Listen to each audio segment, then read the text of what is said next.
The Lord bless and keep you, precious family. And I want to take a moment to thank you for your kind support of our channel and the Refuge.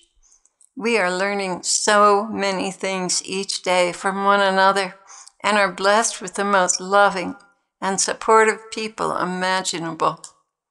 Many are moving forward with their ministries, and the young man who left everything to be here the very day his university courses began is now making vows in the community and beginning his own ministry.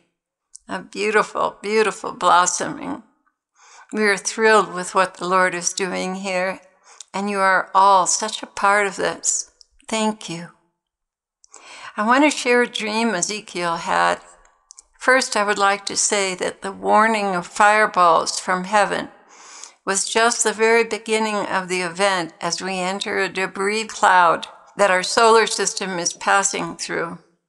Astronomers are still trying to calculate the effects this cloud will have on Earth by observing the very early stages.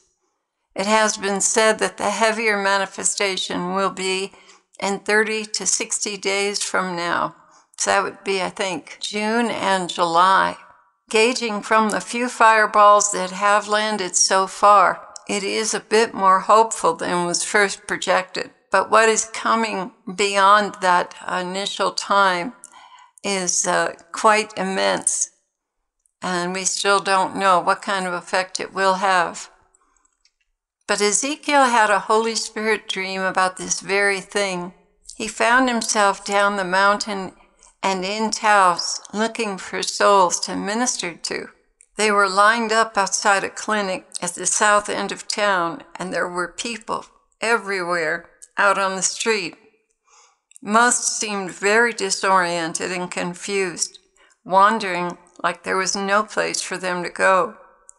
It seemed that there was an unusual amount of street people walking around, waiting in line for the clinic, and some of us from the Refuge were passing out food and taking supplies to different parts of town to help. Ezekiel visited the fire station and asked if he could be of any help, and they readily accepted him, handing him a fireman's jacket and boots, which he felt totally uncomfortable in. They got in the fire truck headed for the north end of Taos, and Ezekiel was riding with them. He was struck by the condition of the roads, which were almost impassable, and the groups of wandering souls not understanding what was going on. It was obvious from the scene before him that these fireballs had come in a great shower and torn up the roads, burned down houses, and caused a general state of havoc. Taos was not the same at all. He knew he had to get off the fire truck and down with the people who needed ministry so badly, and so they stopped and dropped him off. While people waited in line at the clinic on 2 different occasions, a victim that had died of COVID was being wheeled out to an ambulance. The whole scene was one of despair and confusion. Ezekiel spent much time with different people on the street that were just so lost and not understanding what was going on. Yet he was able to bring comfort to many of the people who didn't have a clue as to what God was doing or why he was allowing all this. And that's the end of the dream. Dear ones, if we're going to have a revival before the Lord removes us in the rapture, comfort zones have got to be destroyed so that people will be hungry for answers to questions like, why is God doing this to us? The liberal agendas in today's churches have given birth to thousands of souls who no longer know right from wrong. The standard of immorality so commonly accepted has left them confused as to why God would even punish them. After all, we're good people. We go to church and pay our tithes. Why is this happening to us? God help us in ministry if we have not called sin, sin, but glossed it over to please the crowds and pay the bills. Lord, have you something to say? Beloved heart dwellers, people of my own heart, what is being allowed is a must to break through to those who continue to say business as usual, even after each one of these signs from heaven, that something is terribly wrong.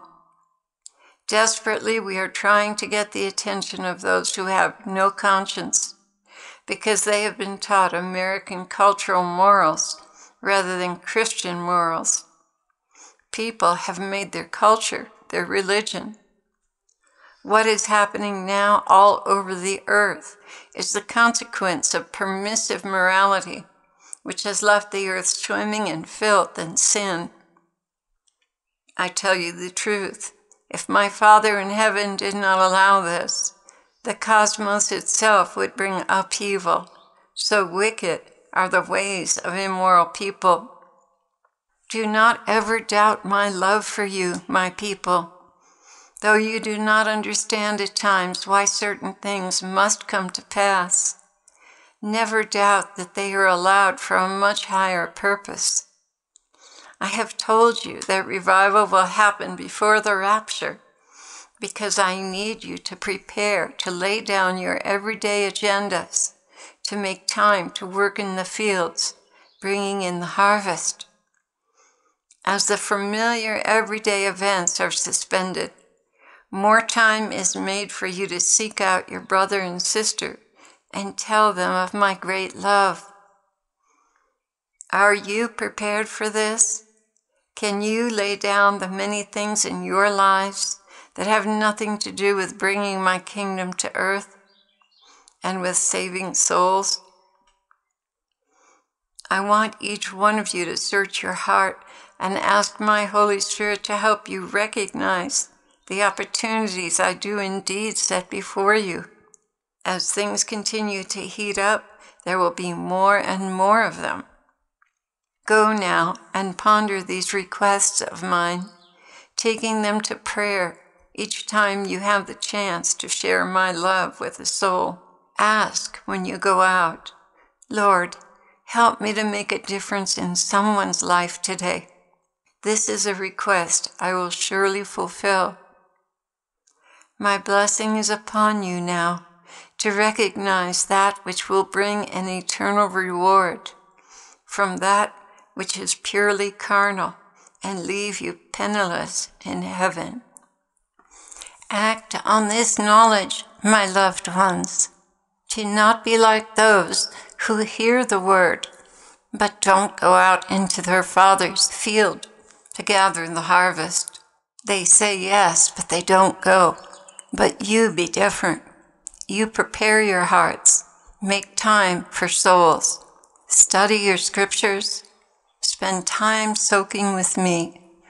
Let my love saturate you so that when you go out, you will spill out over others the very love that I've filled your heart with.